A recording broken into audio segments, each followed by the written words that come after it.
Hi everyone, this is Darren. I wanted to do my second part of my review of the Motorola Milestone now, just to focus mainly on the software. So to start off, we unlock the Milestone with the button here, and then we're presented with this lock screen. So we have a swipe to the left for the sound off, and a swipe to the left again for the sound on, and then a swipe to the right to get the screen up. As you can see, this is the main screen. It's a 3-screen home screen.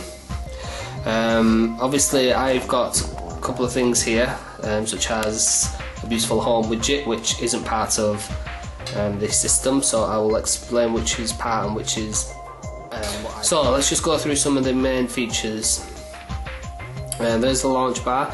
We have then the first thing we want to look at is the browser. So the key thing about the browser is the multi-touch, which a lot of us have been crying out for, and it's implemented on more than one occasion throughout this phone. So the browser is obviously one of the key places. So if we have a look here what we've got, so we've got the good old Android guys website up here in its full version, not its mobile version. So if I want to zoom in now, it's just a case of pinch and zoom, and there we go. As you can see, it works dead smooth. There's no lag. It doesn't take long to load up.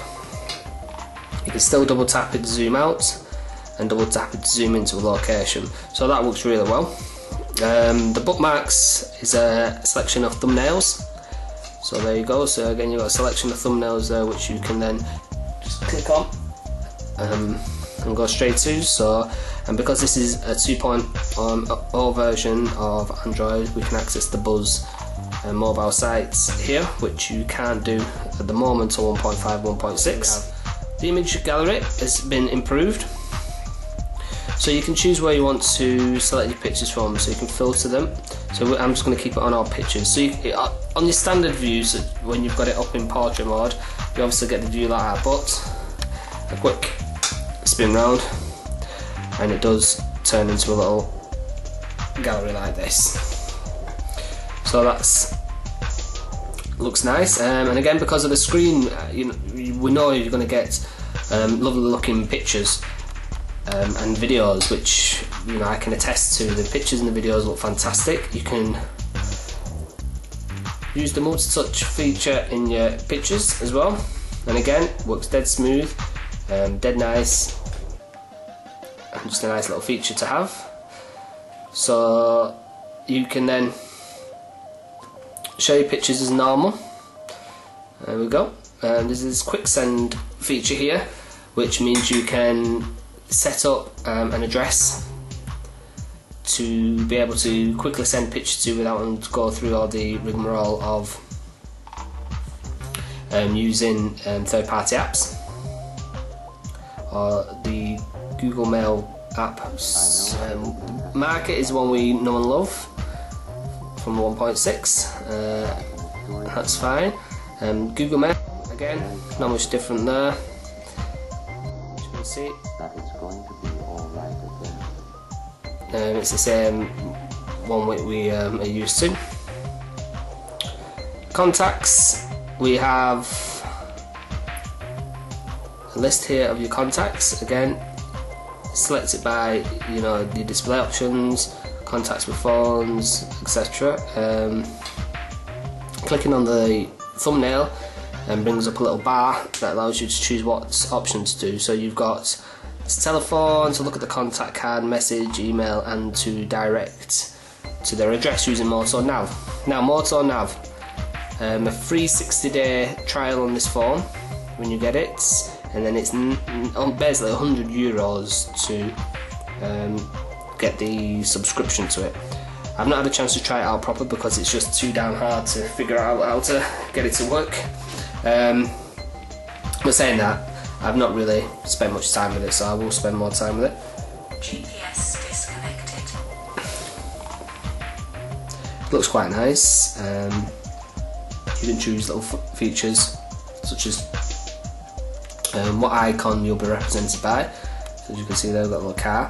But it's just, at the moment I'm just struggling to get my head around it, especially when you consider, you know, Google navigation's free. It's just not available here at the moment. I don't think I'd pay €100 for that, because I'm hoping Google Nav will come out here eventually once they sort out licensing issues. So then you've got your settings tab with all the usual things here, as you can see. What else we've got? Usual search. You can use the voice search, which, as I put in another video, works quite well on most things. Other than that, we've got the widgets,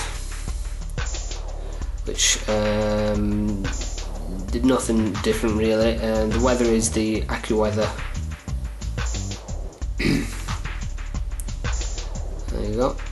So that's quite nice, but don't need it when you've got your beautiful widget set up.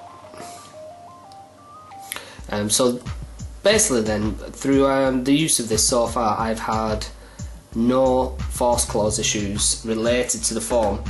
There have been a couple of issues related to a couple of, well, basically just one app at the moment, which just for some reason whenever I try to use it in a certain manner, it does force close a lot. There is a way around it, but it's not the phone's fault, it's just the application's fault. Other than that, I've had no force closes whatsoever, and I've been using this constantly for the past 3 or 4 days, so that is something to praise it for. Very stable, fast, very fast, things open dead quick. Keyboard, it's nice, but it's not perfect, it's hard to use.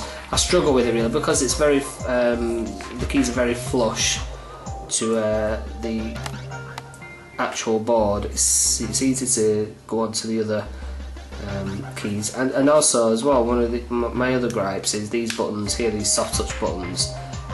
Basically, there's not much space for you to put your hands without touching something, and I'm touching something quite a lot, especially the search button.